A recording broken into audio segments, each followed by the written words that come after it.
I talk about the British Board of Film Classification more than the average bear.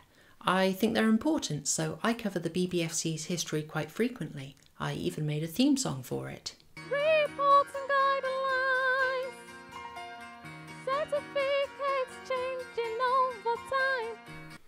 I don't know if they're ever going to use it, but it's there. I do this because the BBFC's decisions affect the films that you see, and the decisions they make ripple through the cinematic industry. When the BBFC decides that the bundle of sticks word is a dangerous homophobic slur and cannot be in a film unless it is being clearly condemned, then that word gets taken out of scripts, and you might say a certain cinematic orthodoxy develops.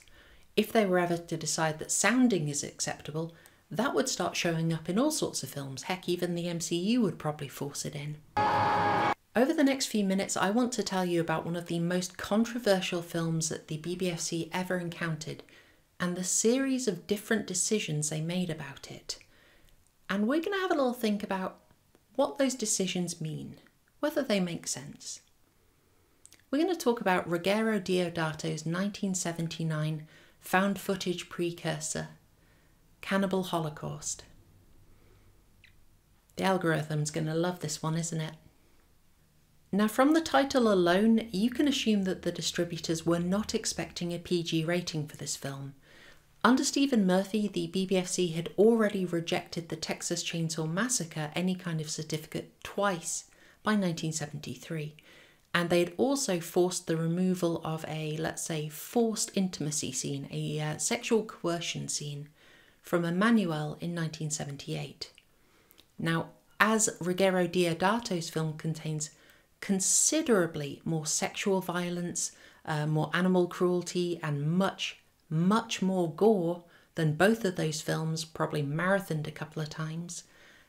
Yeah, you can understand why they didn't even submit it to the BBFC. They didn't even try. Incidentally, I should tell you now, I am not going to be actually showing you any footage from Cannibal Holocaust in this video. It's not that it's a bad film or that I'm condemning it. It's actually very inventive, it's innovative, and I would say it's quite effective in horrifying you. It's not a stupid film. But I just can't stomach the animal killings. I can't handle it. And even if I could handle the violence done to animals in this movie, I couldn't show it on YouTube unless I pixelated it so much that it just looked like a colonoscopy in Minecraft. So what would be the point? You're just going to have to take my word for it that it is horrific footage, and I think you're going to get the impression of that as we go along. As you might expect, in 1979, there is no way the BBFC would have granted Cannibal Holocaust a certificate, which effectively bans it from being shown in UK cinemas, although you could still show it in a private screening. That is a tangled web of unclear legislation. Just ignore it. It's a rabbit hole. Step over. But the takeaway from this is the distributors knew they wouldn't get a certificate. They didn't even try. But 3 years later, taking advantage of VHS technology, a company called Go Video submitted a voluntarily cut version. It lost about 6 minutes and sold it in the UK without a rating. At the time, you did not have to submit films sold on VHS or Betamax for rating by the BBFC. It was a gap in their purview, and you better believe they have closed that considerably. I mean, they cover everything now. Those HR training videos you no doubt enjoy so much, they have to pay the BBFC to be rated. They do everything, trust me. Anyway, there was a kind of fallout from this. So it was available in 1982 in a voluntarily cut form, and that caused other issues, the Video Nasty saga, which is another rabbit hole that we're just going to step around this time. Now jump forward 20 years and 6 Friday the 13th movies, and the BBFC standards have liberalised considerably.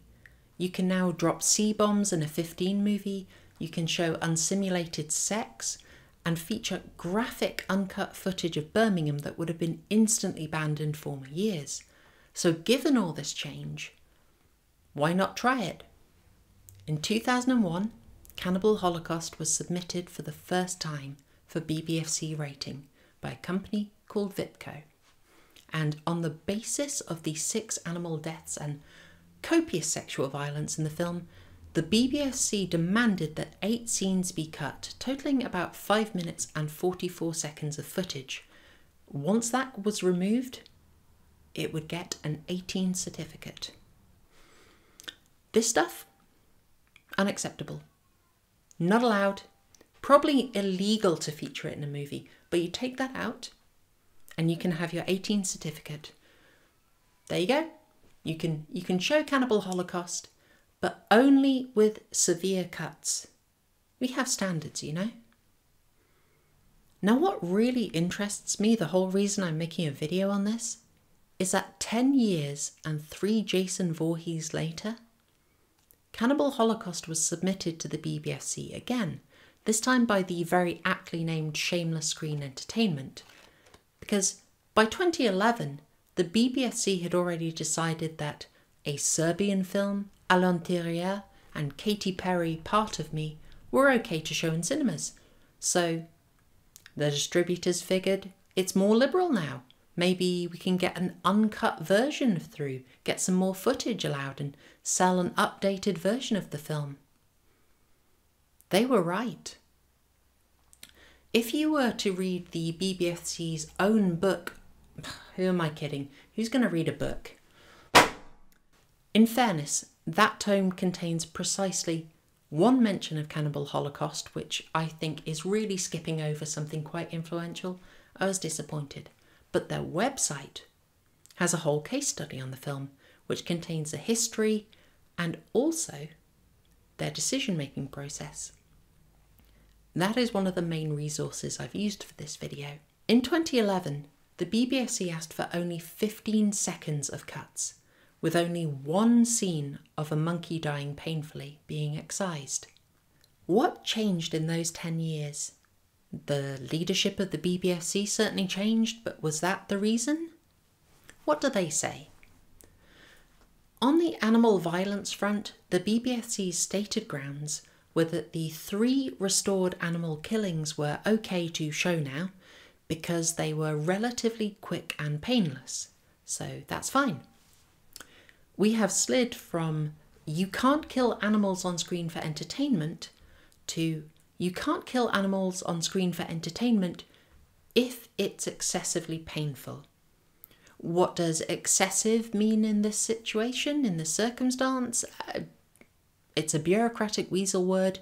Who knows? I'm not sure it's all that much comfort to the creatures involved, to be honest. In their justification, the BBFC stated that they have to be consistent with other comparable decisions, and they specifically cite the cow being sacrificed in Francis Ford Coppola's Apocalypse Now. But equally you might point to the snake being hacked to death by a machete in Friday the 13th.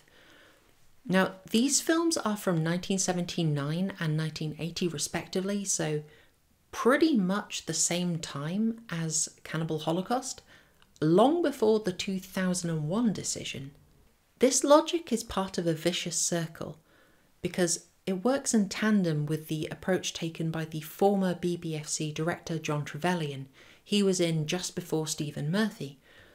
He had the approach of considering the whole context of the film when considering, let's say, borderline footage.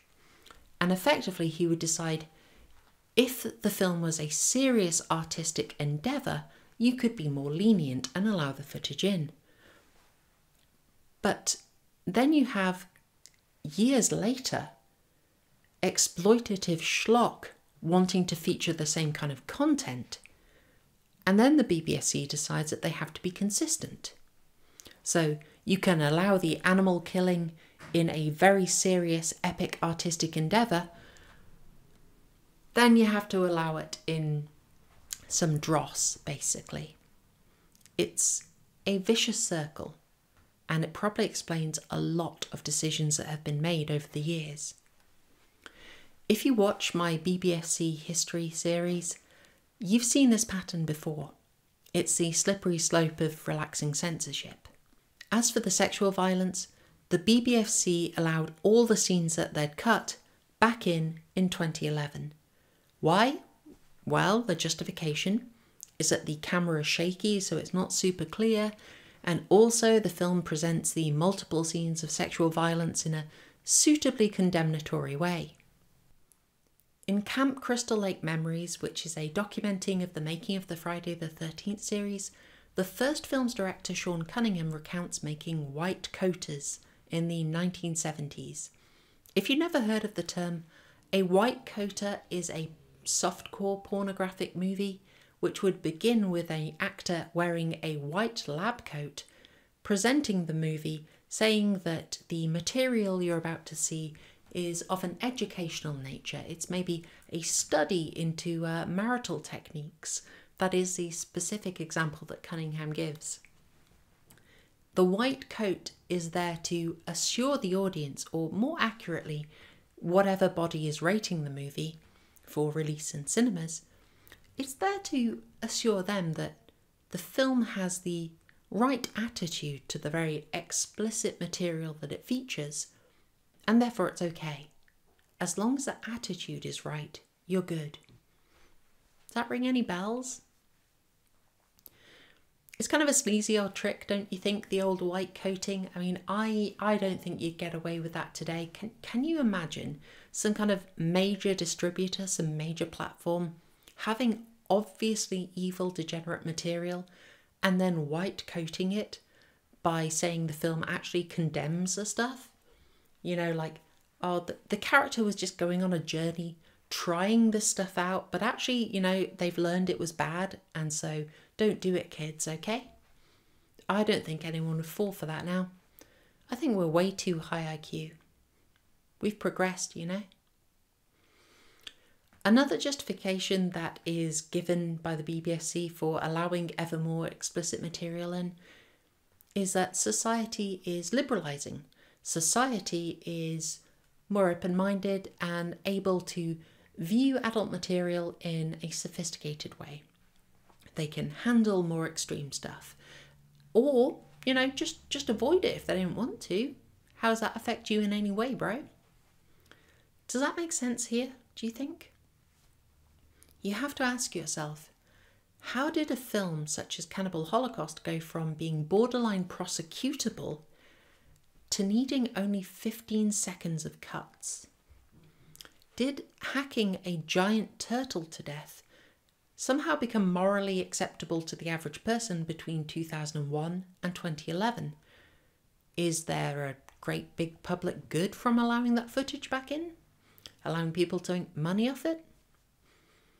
As the average audience member could only be horrified by the sexual violence scenes, so goes the logic of the BBFC, it's fine to allow those scenes in. But you have to ask yourself, could that logic apply to other currently banned material? For instance, say, as long as it didn't cause excessive pain, you know, it could just be obvious that the average audience member would be horrified for it. So, it's fine to allow it in. Don't worry about niche interests. There's always talk of a slippery slope when you censor, but I don't see anywhere near as much discussion around the slippery slope of not censoring. I hope you found this interesting. It's a quick one. It's not as in-depth. I have some very in-depth videos coming, but I just wanted to do this one quickly because I thought it's an interesting subtopic in BBFC history. If you like what I do, if you found this interesting, please do like the video and subscribe, even on YouTube. You know how it works. And I would really like it if you would drop by one of the Thursday live streams. Those are a lot more relaxed. We cover a film in great depth, and we also start off by talking about a horror topic. It's good fun, and it's where you can see me every week. Obviously, these come out less frequently because there's a lot more editing involved. Anyway, it would be great to see you in the live stream if you've enjoyed this, and I will leave it there. Thanks, y'all. Cheers.